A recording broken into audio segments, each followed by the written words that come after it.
ఏంటి ఈ శ్రమ, ఏంటి ఇబ్బందులు, ఎందుకు భరిస్తున్నావు, ఎందుకు సహిస్తున్నావు?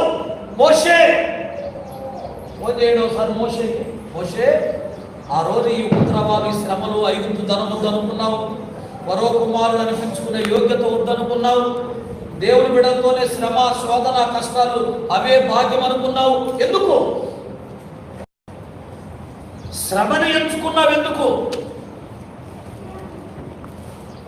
భోగభాగ్యాలు అల్పకాలం అని ఎందుకు అనుకున్నావు? ఏ పిచ్చోడైనా అనుకుంటాడా గొప్ప జీవితం, లగ్జరీ జీవితం, రాజరికము, ఐగుప్తు ధనము, అధికారము ఎవడైనా వద్దనుకుంటాడా? పైగా దాన్ని అల్పకాలమే అన్నావు నువ్వు. ఏంటి మోషే నీ మైండ్ సెట్ అంటే? అసలు ఏంటి మతలబ్ ఏంటి అంటే? మోషే అంటాడు,